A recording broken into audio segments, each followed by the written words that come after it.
โอ้ทงเป็นอะไรคือบ่ไปนั่งน้ำหมูคือบ่ไปกินข้าวน้ำหมูเป็นอะไรจักน้อยจักหน้อยโอ้บ่สบายบ่หรือว่าแนวใดก็เจ็บคอหน่อยหนึงเจ็บคอเอาเบิดมือพี่น้องเอ้ยมื้อนี้ฮะเห็นแต่เช้าผู้บ่สบายเจ็บคอบ่โอ้ก็ซอยงานได้เล็กๆน้อยๆแล้ว โดยกับโอ้กะมีคนมาหลายอยู่ได้พี่น้องเนาะกะอบอุ่นอยู่เนาะ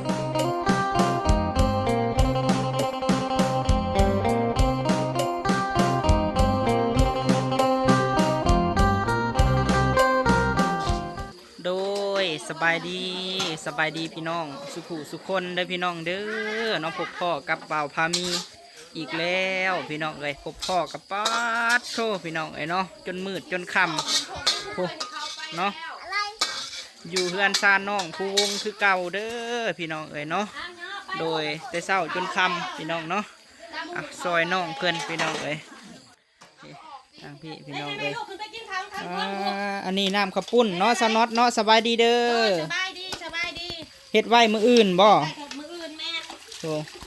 ทางเอ้ยสาพี่น้องเอ้ยเฮ็ดหยังอันนี้ฮะต้มปลาแดกต้มปลาแดกกับต้มหมูโอ้อันนี้หมูฮีดพี่น้องเอ้ยคือว่า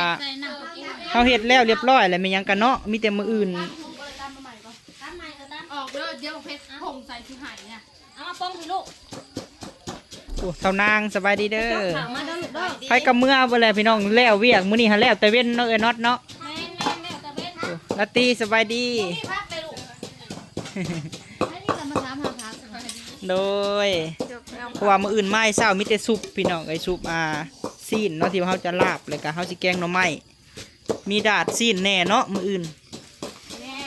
น้องสาเป็นอันตำบักหุ่งพี่น้องเอ้ยโธ่ไม่ครัวตำบักหุ่งนี่อาหารมีหาอย่างบ่สน็อตมีหาย่างอาหารหนึ่งยังแน่1ข้าวปุ้น2ลาบหมู3ขั่วหมู4แกงหมูใส่หมักผักหาแกงหน่อไม้แกงหน่อไม้6ตำบักหุ่งโธ่เนาะ6ทั้งตำบักหุ่งโอ้สบายดีประเภทโดยโธ่เจ้าสาวเฮาก็จนบ่ได้พักผ่อนย้อนอารมณ์พี่น้องเอ้ยเอามาจาก2-3 อันก็ลูกเอาเด้อแหละเอาไปใส่ในใส่แหละมาพี่ซอยกันมาพี่ซอยกันตู้จอยน้ำพี่น้องเอ้ยเช้าแรมน้ำดองแรมฮักกับเมื่อกินนี่เมื่อพร้อมกันได้เฮาน่ะชาเอ้ย มื้ออื่นนี่ปลุกกันมาน่ะอีกมันเลยสบายดีน้องแหละเลยสบายดีแม่ครัวฮักก็สิกินข้าวเที่ยงพี่น้องเอ้ยชุมเฮาก็ได้เนาะประเภทซอยกันอีตนพี่น้องเอ้ยจบงามหลายงานก็ได้แนวกิน6อย่างพูพากันแล้วแต่เว้นเฮ็ดซอยกันลูกจะอยู่น้ำไผ่เอชาอยู่น้ำพัวใครแต่ลูกบ่สอเนาะโอ้โดยโอ้สบายดีเด้อล่ะโดยเคยพี่น้องเอ้ยน้องเคยอันนี้น้องของวันทองชื่อยังก่อนล่ะเจ้าฮะน้อยโอ้น้องชายวันทองพี่น้องเอ้ยยังลุงเปลี่ยนเนาะ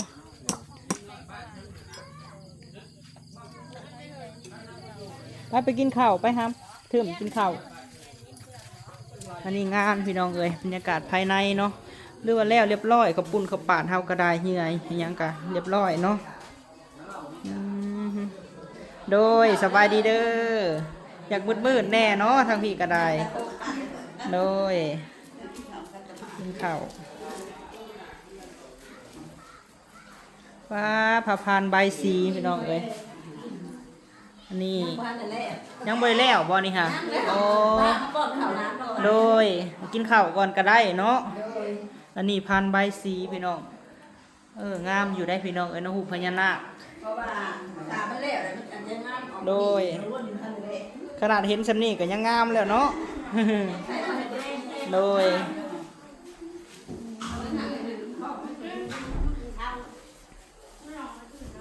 อันนี้ข้างนอกเนาะว้าโทงเป็นอะไร คือบ่ไปนั่งน้ำหมู่คือบ่ไปกินข้าวน้ำหมู่เป็นอะไร จักน้อย จักหน้อยโอ้บ่สบายบ่หรือว่าแนวใด ก็เจ็บคอหน่อยหนึง เจ็บคอโอ้เป็นไข้บ่ แม่นเป็นหวานเป็นไข้แล้วเจ็บคอ เห็นเงาเบิดมือพี่น้องเอ้ยมื้อนี้ฮะเห็นแต่เช้าผู้บ่สบายเจ็บคอบ่โอ้ ก็ซอยงานได้เล็กๆน้อยๆแล้ว โดย บ่ได้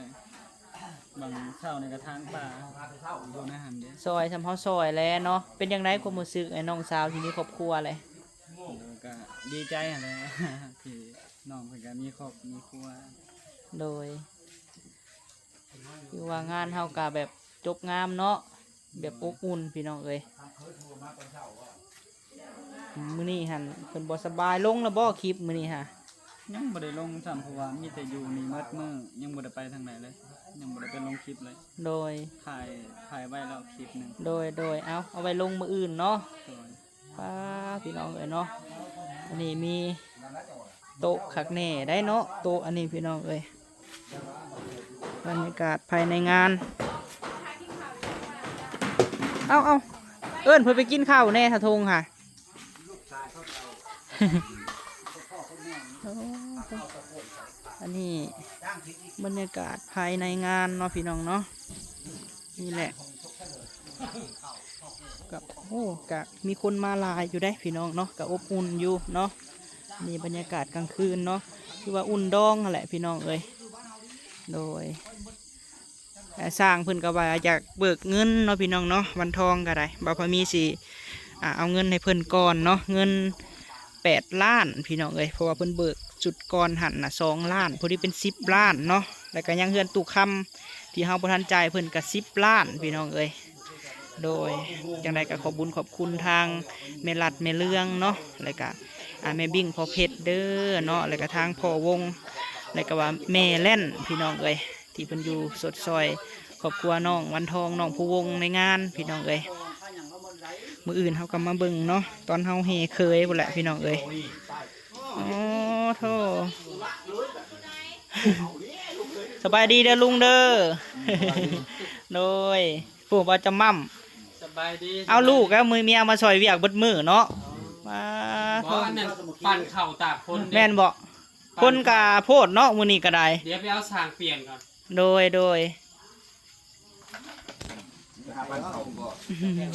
การเนาะแล้วมาเดียวเนาะลูกมาเข้าให้แล้วผมบ่ได้เงินเนาะมันใส่เงิน1,500,000มาเข้านึงโอ้ บรรยากาศก็ประมาณนี้แหละพี่น้องเอ้ยเพราะว่ามีก็อยู่ซอยใครแต่ว่าเขาเฮ็ดแนวกิน6 อย่างเนาะพี่น้องแต่ว่าเขาก็เกียมไว้เบิดแล้วมื้อมีแต่มา1ข้าว1น้ำเนาะ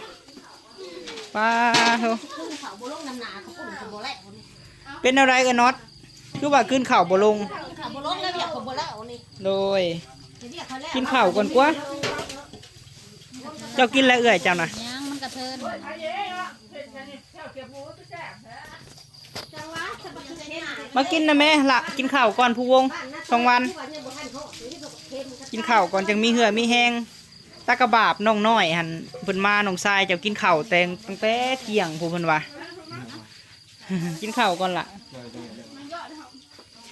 จบกระดอกพี่น้องเฮียนสั่งแปลงรถผู้ได้หาน้อย16 ปีบ้าแล้วจองเลยจะคือบอกเก่งแท้โนแนมใกล้ๆกันเบิ่งเลยค่ะ ฮะ เป็นอันน้องกัน เออโดย น้องแท้ๆบ่ บ่คือว่าน้องรอกลัวบ่ดังคมบ่เจเผ็ดนี่เนาะมาแบบสุดแบบเซ็กซี่นะ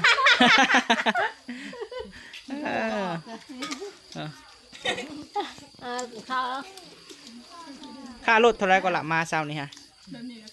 น้องน้อย150,000โอ้ มาแต่ใต้ผู้เส้นหา มาแต่เสร็จ มาแต่ปากเซ มาจุก หวนได้คือปากซี ตุกแก่มาเนี่ย ปากเซ มาจุกน้ำตุก200,000 โคตรเนาะ คันแม่นน้องเจ้าบอกมาเนี่ยไอ้น้องไปเอาค่ะบริเสียเงิน กินแล้วข้าวแล้วบ่บักล่ะ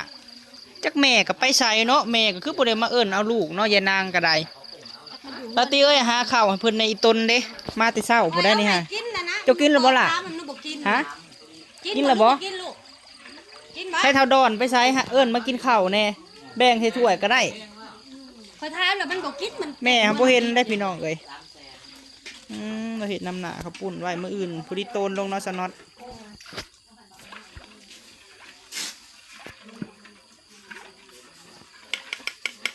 มีกินบ่เข้าฮะฮะ สาให้จัดการนะพี่น้องผู้ กลัวน้ำหนา โอ้ป้ามาเบิ่มแห้งแท้ กลัวน้ำหนา โดย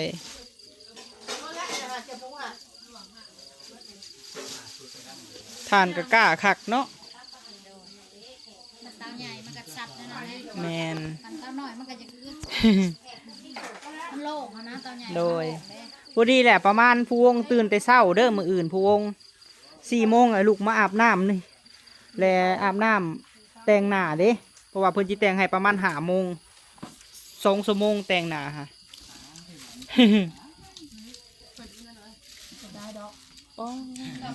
ผมมันไง เอาปัวเขาไป จัก คนหลักทางที่มาได้มันบ่ทันหลั จะเบ้าก็รอแล้วมื้ออื่นนี่เนาะ บ่อยู่นี่นี่ มาเด้อกินข้าวน้ำกันเด้อพี่น้อง โดยกิน ตำบักหุ่งปล่อยจืดแล้วก็เขียวหื้อ ถ้าก็กินข้าวกับบาปพี่น้องเอ้ยที่เศร้าผู้ภัยก็ได้ ได้แต่งานใหญ่ที่เนาะ กินก่อนบ่ยากดอกข่อยนะ ไปตลาดน้ำกันพี่น้องเอ้ยที่เศร้าผู้ซอยกัน เต้นเฮานี่จักอันกว่าวันทอง3เนาะป้อละตีเอ้ยคนที่ตกเลยเอื้อยเฮากับป้าฮอดลูกอยู่เฮือนผู้จะกินข้าวกินน้ำกับหยัง น้ำพอบ่ให้กินอยู่ บ่แบ่งเมื่อแน่เอื้อยสิ้นที่เฮาเฮ็ดลาบนี่ฮะนะสิเฮ็ดลาบนี่ บ่หยาเราใครอยู่บนเนาะเป็นหยังเขาก็กินกินมี อันนี้ต้มหมูเนาะหมูฮีดพี่น้องเอ้ย หมูก็เมื่อคั่วอยู่ที่หยังพุ่นน่ะ โดย มันบ่มีผู้คั่วอยู่พี่ ทักว่าอะไรเนาะ มันบ่มีผู้ชายนะ แมน ผู้เป็นแม่นะ ก็มีแต่ไทเฮาเนาะพี่น้องคันสิเว้าก็ได้ เมื่อยผัวเฮาคั่วให้ โดย ตอนเราเคยเห็นนะ โดย เคยเห็นอยู่เห็นกิน เอาซอยกันเนาะเอ้ยเนาะอีตนพี่น้องเอ้ยจักสิว่าแนวใด ได้ซอยได้ก็ซอย นั่นก็เอื้อยพี่น้องเอ้ยเนาะไกลเฮือนเบาพะมีหั่นแหละมาซอยเราก็ได้ บัดเมื่อละกางมหมื่นเมื่อบัดนี้ งมมืดมื้ออื่นนี่คือสิปลุกกันอุกระถึกอยู่แล้วมาเนาะอันจินอนพี่ก็บ่มีบนนอนเลยพี่น้องเอ้ย อันสมมุติบ่นอนนั่นแบบเครื่องของอันนี้แล้วบ่เข้าเพิ่นบ่เสีย อันแรกยังว่าเนาะ โต๊ะเต็นท์อีหยังตั้งอันนั้นเป็นโถเดียวกันน่ะ พี่จังได้ชาชุมเฮา ก็สิพากันอยู่แล้วก็อยู่กันอยู่ว่ากันอยู่ บัดเครื่องเฮาได้ซะ นะ เครื่องชุมเฮาได้ซะ เครื่องกับมื้ออื่นแล้วก็จังมื้ออาจแต่เช้าไปเฮานึ่งข้าวนึ่งน้ำจัดแจงให้เพิ่นแล้วแล้วก็อย่าเฮาก็มื้อแต่เช้าอันนี้แบบ แม่นเลยเนาะ กัน50 บาทน่ะบ่ได้แล้วของกับของเจ้าได้เจ้าเอามาได้บ่ แม่นแล้ว มันเสียกับเจ้ารับผิดชอบได้เจ้าเอามา โดย เสียเงินไผก็เสียเงินเจ้า แม่นอยู่เนาะอาจจะคลองเฮือนก็คือเฮาเห็นแหละพี่น้องเอ้ยเนาะแล้วก็จักสิว่าแนวใด คนสิบุ่มสิบุ่มนะสมมุติว่าป้าเมื่อบัดอีหยังหลายอย่างแบบเปิดน้ำมันเสียก็ได้เสียเงิน อีกอย่างได้อยู่แนวกินเนาะจักสิว่าแนวใด จนว่าบัดถ้าป้าไว้แบบนี้บัดหมูมาอีหยังมาความบ่มีผู้อยู่ในนี่หันนะแบบ แม่น บ่มีผู้ข้าวผู้ยามหันนะอีหยังมันก็ยาก แม่นแหละเนาะ สมมุติว่าป้าบัดคนบัดอยู่ในผู้ได้จะบ่ก็เต็มอยู่ในเฮือนผู้ได้จ้ะบัดผู้อยู่นอกผู้ได้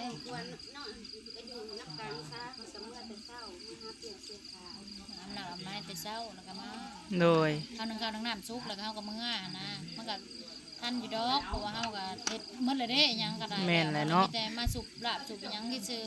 พอ เอ เพิ่น อ มา แบบน่ะ 9 โมง แบบน่าก็ได้เนาะอะไรก็ได้ แล้วกันอยู่นี่นะอยู่แบบนี้นี่นะอิหยังเป็นหูเป็นตาเท่ากันนั่นแหละมันพอทางนี้มันก็มีแต่ดงแต่ป่า อันนี้หม้อหยังนี่นะ หมอแกงหน่อไม้เนี่ยหมอแกง โอ้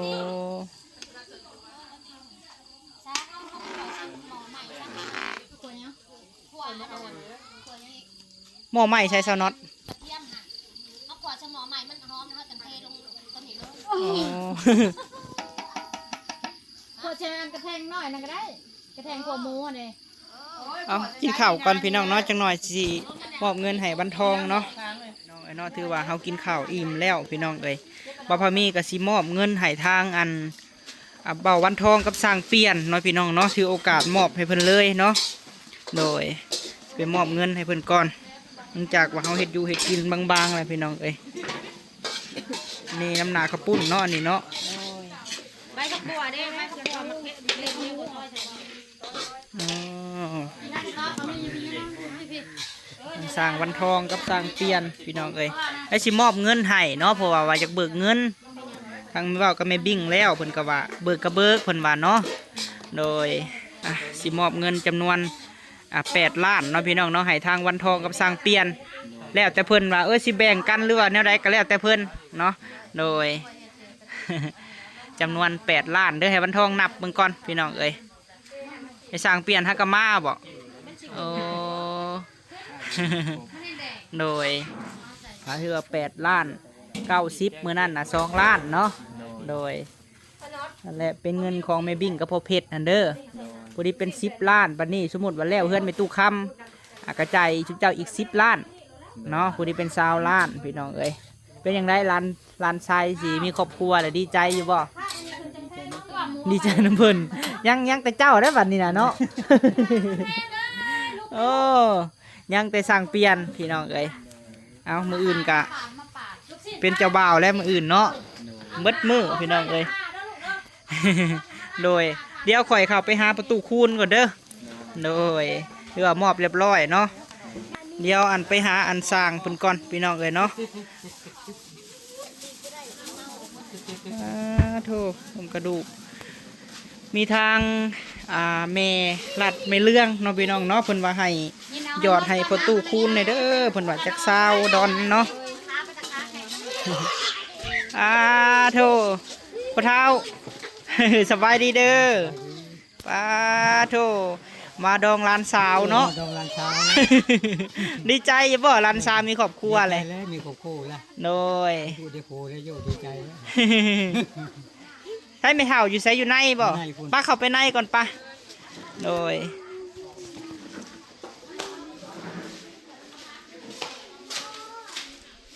โอ้โธ่เนาะผ่านใบสีนี่งามแท้นี่อันนี้เป็นอันคันมักเบงเนาะพี่น้องเนาะหรือว่าผ่านใบสี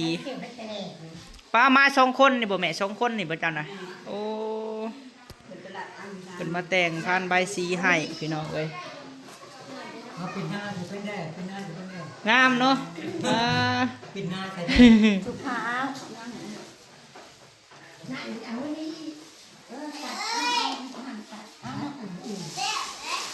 แม่ตู้มันก็เฮ็ดซอยเนาะมาแต่งให้คักแน่เนาะเราก็ได้โอ้พี่น้องเอ้ยจบงามหลายนี่อันฮูบพญานาคพี่น้องเอ้ย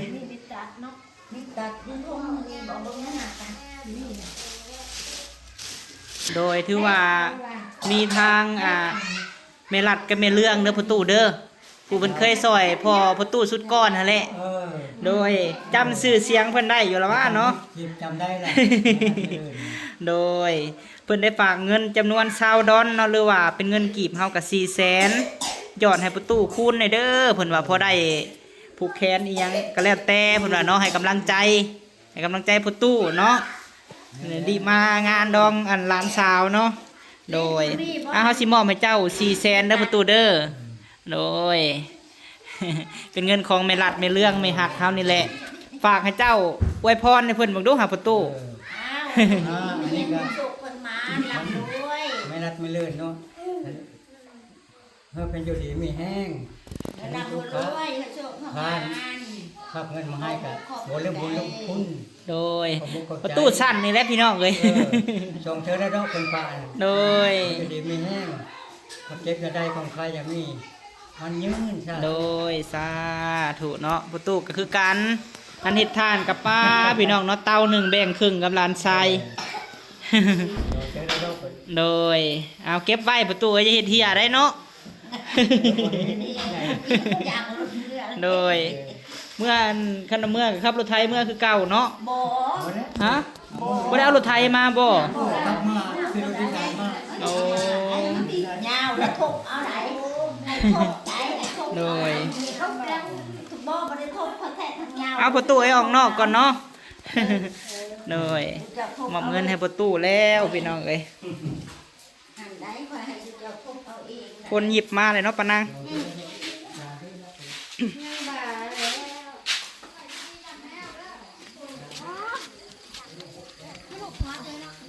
มียังอะล่ะหมูบ่ ไปไว้ โดย ป้าตัวใหญ่กว่ามันยังละเป็นบ้ามือสอบว่าเดี๋ยวแต่หัวอร่อยดีอยู่ดิ กินแล้ว เมื่อวันนี้แม่จะนำไปตั้งมือเลย มาโตแล้วแม่จะได้มาเนี่ยมันเห็น ค่ะเขารู้ได้ เจ๊ทองได้ตำมะหุงแซบนี่ โอ้ยเอายักษ์ตั้งคนหูใจจะเอาไปเชื่อไปไหนแท้เอาไปไหนเอาไปกินรอขังเนาะมาจองกันอยู่นะตักเลยขอน้อย มื้ออื่นเนาะพี่น้องเนาะทางแม่รัดแม่เรื่องพี่น้องเพิ่นว่าแป้งโสมให้ทางสาวแอนนานี่เด้อเพิ่นว่าลูกพะมีเอ้ยเพิ่นว่าร้านสาวลาตี้เพิ่นซื้อสิ้นพี่น้องเอ้ยมื้ออื่นสิเบิ่งละแป้งโสมเนาะสาวแอนนาโบมัดผมพร้อมพี่น้องเอ้ยสิ้นไหมเสื้อแพทตัดเนาะพี่น้องเนาะลาตี้เพิ่นไปซื้อให้ เราจะมั่มข้าวขาว สิ้น ปั้นหน่อยหนึ่ง กับเสื้อหันสุดหนึ่งน่ะ400,000พี่น้องเอ้ยโบมัดผมก็45,000เป็นของอันไม่เรื่องพี่น้องเอ้ยไม่เรื่องไม่รัดน้ำกันนั่นแหละเนาะแม่หักก็มีอยู่ทางต่างประเทศพุ่นแหละพี่น้องเอ้ยสิแปลงโสมให้เพิ่นเนาะมื้ออื่นเฮาก็มาเบิ่งเจ้าสาวเบิ่งหน้านะพี่น้องเอ้ยแต่เช้าพูแต่คืนนี่เนาะแต่เช้าๆพุ่นเนาะเอ้ยใหญ่เนาะ ดีกินราคามากินด้วยกันมั้ย สน็อต นี่ได้กำลังนี่กิน ไอ้เปลี่ยนกินแล้วบ่เข้านะ มันนั่งคือมือไอ้แท้ โอ้เนาะคือนั่งคือเมื่อยคือไกลกันแท้นี่ฮะ กำลังใจมาผัดเหนื่อย ฮะ น้องขึ้นมา เอิ้นกันนะแม่กินข้าวก็คือบ่ไปเอิ้น ฮะกินข้าว ฮัลโหลกินข้าวทันเลย จ้องกินข้าวเด้อกินข้าวเด้อ ไม่ยังหาละตีโอ้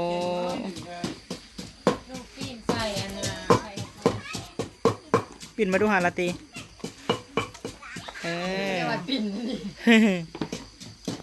เรียบร้อยพี่น้องเอ้ยนอนพักผ่อนมืออื่นสู่ต่อฮะ มือนะเฮียได้จากคนมาแล้ว มึงเหียบ่ได้ได้มืออื่นแฮงบ่มีคนซ้ำอ่ะมันแล้วได้เฮ็ดเพื่อเฮาซะงานนี่ฮะ เฮียยันยันยันนางละสิไปนอนเข้ม เออ ก็มีคนเผาเข้ม เนาะมันมีคนเผาแคมป์ แม่ แคมป์ไปได้ก็ให้มาถ้าเตือนตัวเองว่ากูอยู่แคมป์ไปได้ก็อยากกูยังมีงานช่วงหนังอื่น4 โมงแล้วให้ลูกมาโลด โอ้ขี่บ่ได้คือเฮาเด้อผัวเอื้อยมาก แต่จะมั่ม3 โมงไม่สิกอดเมียหัดเมียไว้อยู่เด้อเอาขาเกาะขาก้อยไว้บ่ได้ไว้ อย่าอักดิ ผู้หนึ่งเนาะเสียเนาะมือเนาะเผาแคมป์บ่เออ ผู้นึงเสียมือ ผู้หนึ่งเสียเผาแคมป์ เผาเข้ม เรื่องเป่าแก้มก็ได้แค่ยอ จะไล่ใครย่อยท่าเลยเนาะทางนั้นเนาะเออ สิได้ไปเผาเข้ม ดีใจแล้ว ดีใจว่าเราจะขอสั่งดีใจสิได้ดีใจสิได้ผัวใหม่ คนเงาเนี่ยนี่แหละมันก็มีคนหัวใจ แมนคนหูใจมาอันนี้หันกวกกระดูกไว้พี่น้องป้าโทเนาะถึงหมอใหญ่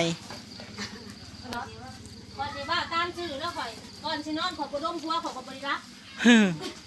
ขอยตื่นจะนอนขอยบ่ดมผัวขอยก็บ่ลุก เจ้าหันไหนป้าเนาะ น้องข่อยถ่ายคลิปบ่ แมน ไม่ได้ ให้ยายเขาหูเนาะ จริงว่า เออ เจ้ายาเจ้าหาเรื่องไปหนุ่มไปดมเฮาดมผัวยา ดมอันนี้เลย บ่จะอย่าบอกสูตรบ่ได้ดมไผเด้อ ดมโลดดมผัวนี่บ่ได้พิษบ้านพิษเมืองสิได้มีแต่แพงกัน แมนเลยเนาะ ไงมึงเด็ดคือเลยมึงโลดมึงเถื่อ บ่เอามีแต่หัวดมเมียเดี๋ยวนี้พ่อแม่ก็ยาเด้ กูบ่ย่างไอ้ผัวดมกูดมแล้วก่อนเนี่ย โดยเอาพี่น้องเนาะเดี๋ยวเบิ่งเวียกเบิ่งงานเฮาก่อนเนาะจังได๋ก็ขอบคุญขอบคุณทางแม่รัดแม่เรื่องเด้อพี่น้องเอ้ย พิ่นได้ยอดอันมาให้ประตูคำเนาะพี่น้องเนาะซาวดอนกับ400,000นี่แหละพี่น้องเอ้ยแล้วก็ทางแม่บิ่งกับพ่อเพชรเนาะพี่น้องเนาะเพิ่นก็ทางสร้างเพิ่นก็ขอเบิกเงินบ่พอมีก็ได้เบิกให้เพิ่นแล้วแหละพี่น้องเอ้ยโดย8 ล้านเนาะเว้ากันลงหน้าลงหลังพี่น้องบ่พอมีก็ได้เมื่อยแน่มื้อนี้ก็ได้ตั้งแต่มื้อเช้าสรุปมืดพูนพี่น้องเอ้ยว่าเฮาให้สร้างเรียบร้อยเนาะมื้ออื่นพุ่นแหละพี่น้องเอ้ยทางนี้ก็เอาเบิ่งไปนํกันพี่น้องเอ้ยเป็นแนวใดก็ได้พิจารณานํกันขอให้แล้วให้ทั่วหั่นแหละพี่น้องเอ้ยเนาะขอบุญขอบคุณสุหม่องสุบอนเด้อพี่น้องเอ้ยเบิ่งสาวแอนนามื้ออื่นได้เครื่องใหม่พี่น้องได้สินใหม่เสื้อใหม่ได้โบใหม่ขอบุญขอบคุณทางแม่ลัดเด้อเนาะในการน้องผู้วงเนี่ยสิได้งามมื้ออื่นพี่น้องเอ้ยไปสำหรับมื้อนี้พ้นแย่ๆมาเลยพี่น้องสบายดี